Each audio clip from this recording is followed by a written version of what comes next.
Hi, I'm Tammy, and this is my booktube channel, Believe in Yourself. And today's video is going to be a little bit different. I'm curious, do you jump in to a book when you're going to start reading it, or do you look at the extra stuff, when it was published, how many chapters, is there a dedication up at the front? I always check all of that stuff out. It just interests me, and I'm kind of nerdy that way.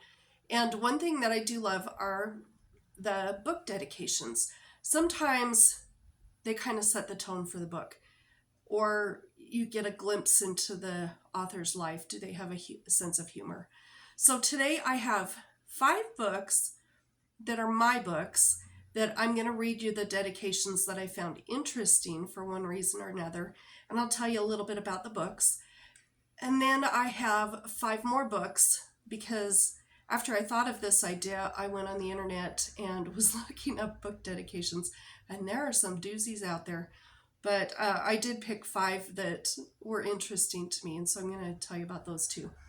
So the first book I have is Pint of No Return by Dana Mentink, first book in the Shake Shop Mysteries. And I'm not going to talk about this really because I have talked about it several times before.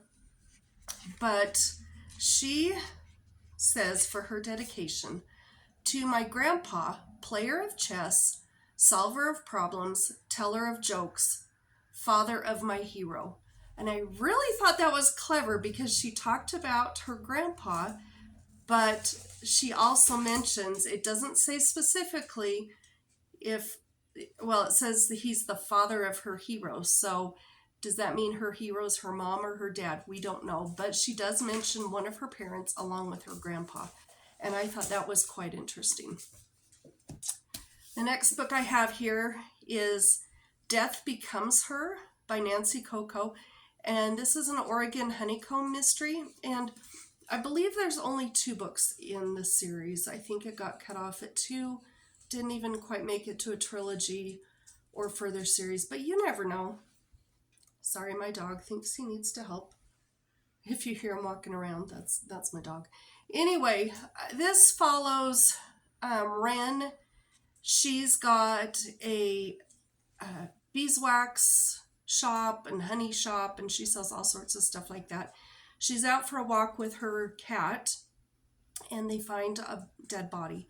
And in the dead body, the person who died, in her fist, there is a label from her homemade beeswax and honey lip balm. So of course that puts her on the suspect list, and she has to prove that she didn't commit this murder and that somebody else did. So she's going to solve this mystery. And the dedication here, this one is for my Grandma Mary. I hope you're dancing a polka with Grandpa again and making your famous homemade bread. I just loved that. I thought that was a cozy mystery, cozy dedication. Okay, now Tiffany, if you're watching, look away. She does not like scary books. And this one has kind of a scary cover. It's called It Found Us by Lindsay Currie. And this is Lindsay Currie's newest book. This was published in 2023. And I'll hold it this way because it is kind of a creepy cover. But it follows this 12-year-old girl, and she overhears that her brother and his friends are going to be going to a cemetery at night, and they're going to play hide and seek. She sneaks along, follows them. Hide and seek is over and done with, and her brother's best friend turns up missing, and he's missing for days during this whole book. He's missing this whole time. And she and her brother are determined to find his friend. They start unraveling the clues, and they learn about something that happened in the past. Lindsay Currie's books are written for middle graders, but I think everybody would enjoy them. And they're always based on something that happened in history. And so when you get done with the book, if you're like me, then you're on the internet, jumping down that rabbit hole, finding out what was the historical event that really did happen that this book is kind of based on. And I enjoyed this. And her dedication in this says, to the pests of the world, stay curious and never let them dull your shine. I got a kick out of that. Okay, a couple more scary books. We've got The Surrogate Mother by Freida McFadden, and the cover says, she's your worst nightmare. I read this, and I think my mom listened to this on audio. I don't remember. But, excuse me. She has been trying to have children with her husband, and all their attempts have failed. And finally, what is she? She's her personal assistant. Her personal assistant at work comes to her and says, hey, I will go ahead and be the surrogate mother, and you'll be able to have a baby that way.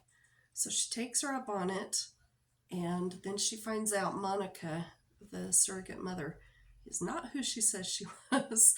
And it's twisty and turny. It's Freida McFadden. If you've read her books, you can kind of guess that there's going to be a lot of twists and turns in this. And the dedication in this says, now you'll get a kick out of this if you've ever had kids.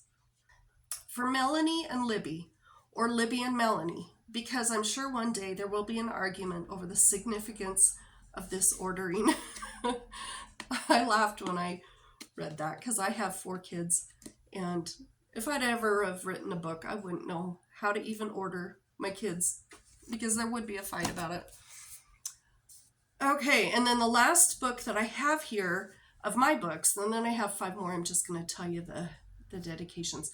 I have Psycho by Robert Bloch, and I'm sure most of you have heard of the book or seen the movie.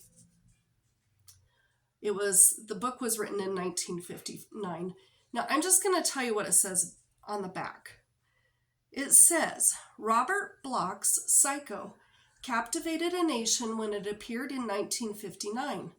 This story was all too real. Indeed, this classic was inspired by the real-life story of Ed Gein, a psychotic murderer who led a dual life. Alfred Hitchcock was captivated and turned the book into one of the most loved classic films of all time the year after it was released. So this is based off of a real person. I did not know that, so I'm not sure if you knew that. I thought I'd share that. And it says, I got to read you this other paragraph. Norman Bates loves his mother. The trouble is, she's been dead for the past 20 years, or so people think. Norman knows better, though. Ever since leaving the hospital, he's lived with Mother in the old house up on the hill above the Bates Motel. One night, a beautiful woman checks into the motel, and Norman spies on her while she's undressing. Mother's watching him, though. She's there to protect Norman from his filthy thoughts. She's there to protect him with her butcher knife. I love this book. This is not too scary. It was written in 1959. It is not too scary of a book. If you don't like too scary books, then you'll like this one. And it's very short. It's less than 200 pages. Okay, now I have to read you this dedication. And then I have to give you a little explanation. It says 10% of this book is dedicated to Harry Altschuler, who did 90% of the work. So I read that and I thought, what in the world is he talking about? Let me read it again. 10% of this book is dedicated to Harry Altschuler, who did 90% of the work. So I went on to Wikipedia because I had to. I had to figure out who this Schuler guy was. What was his name? Schuler? Let's see. Altschuler. Harry Altschuler. And this is what I found on Wikipedia. So Robert Bloch had written the book, and there was a blind bid for the book. And the blind bid also was to include the screen rights to the book. Well, somebody else bid. The final bid ended up being only $9,500, and it was accepted by Bloch. And he had never sold a book to Hollywood before, so he thought he was doing pretty good there. His publisher took 15% of the profit, His agent, who we just talked about, took 10%, so that's the reference he made there. And Robert Bloch, on this book in 1959, only made $66,750, and that was before taxes were taken. So he hardly made anything. And then, despite enormous profits generated by Hitchcock's movie, he received no further direct compensation. So, with this, and how many times has it been reprinted, and by how many different companies, and the movie and everything, he made $6,750 before taxes. So I just thought that was an interesting little bit I read about that.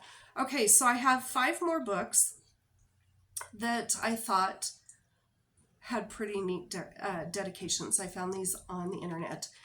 And I've not heard about this one. It's called The Field Guide to the North American Teenager by Philippe. And his dedication was this: to my mother, Belzy, I would have made a terrible doctor, Mom. People would have died. So I thought that was kind of funny. Shannon Hale's book, Austenland, this is her dedication. For Colin Firth, you're really a great guy, but I'm married, so I think we really should just be friends. And then this book I'm kind of interested in just because of the dedication. I think I'm going to look it up and see if I can find it on Libby. But it's Truly Devious by Maureen Johnson. And if you've read that book, let me know in the comments kind of what it's about, or if you liked it or not, because I think I'm kind of interested in reading it. But the dedication says, for anyone who's ever dreamed of finding a body in the library. And that dedication got me. I really want to read that book. Then by Frederick Backman, his book, Anxious People. This is the dedication found inside. This book is dedicated to the voices in my head, the most remarkable of my friends, and to my wife who lives with us.